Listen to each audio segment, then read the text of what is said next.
Students typically do logical reasoning questions by question stem type. There are even entire books of drills just recategorizing LR questions by their question stems. And that's a perfectly valid practice because, first of all, of course, you have to know what the question is asking in order to be able to solve it. And it's also pretty easy to categorize questions by their question stem. But what if we took a different approach and we categorized each stimulus by its method of reasoning instead?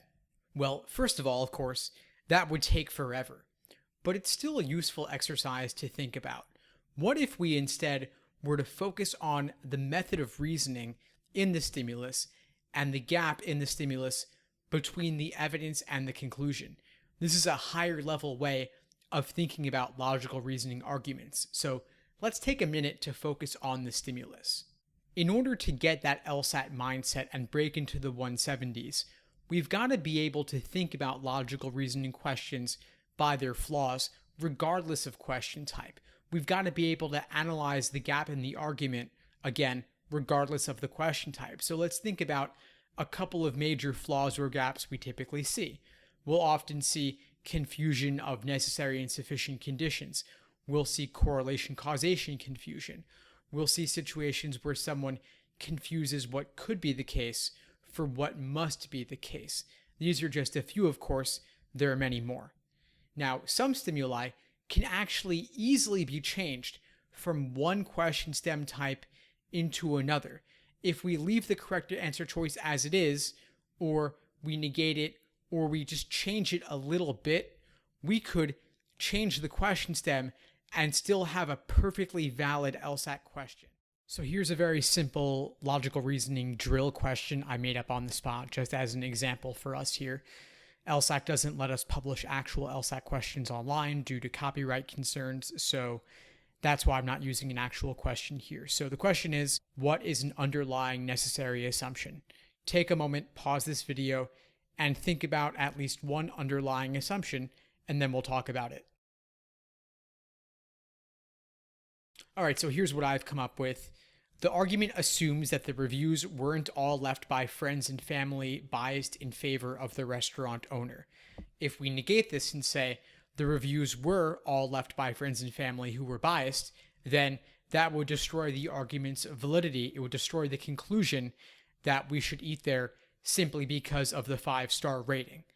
But like I said, we can translate this argument into a different question type. That's the higher level logical reasoning strategy where we look beyond just the question stem to think about the gap and the argument as a whole. What if we were to turn this into a must be true question? It must be the case that the reviews are a reliable indication of the restaurant's quality. That is an inference we can derive from this stimulus if we take the stimulus as given. What if we turn it into a flaw question? We could say the argument is fundamentally flawed because it fails to consider the possibility that, or it assumes that, the reviews are a reliable indication of the restaurant's quality. It fails to consider that the reviews may not be a reliable indication of the restaurant's quality. What if we turn it into a strengthening question? It would strengthen the argument if we learned that Yelp had highly advanced filtering technology to remove any biased reviews, so any that remain are perfectly reliable. What if we make it a weakened question?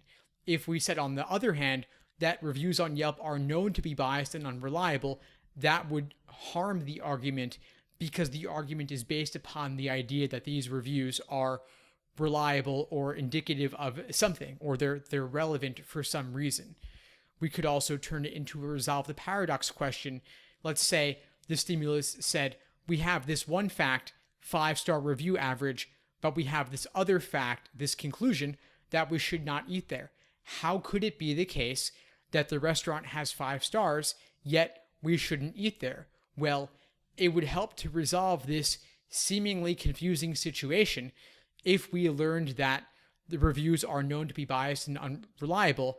That would help to explain why someone would not want to eat at a restaurant even though it had 5 stars. Of course, There are many other gaps in this argument. Maybe there's only one review on the Yelp page, and so this is not a large enough sample size. Maybe the restaurant serves a cuisine that we don't want to eat. Maybe the restaurant is not located conveniently near where we live. Maybe the restaurant is too popular and we'd have to wait a few hours just to eat there. So there are lots of reasons why this argument might be flawed or might be open to question. What I've given here is simply one example. The reason I give you this example, though, is because I want you to start thinking beyond just blindly applying techniques that would apply to a strengthened question or a weakened question or a flaw question. I want you to think about the reasoning in the stimulus itself and to thoroughly understand any gaps contained within the argument, because that's what it takes to score into the 170s. That's what it takes to see the LSAT from the test maker's point of view. So keep this in mind as you move forward with your LSAT logical reasoning prep.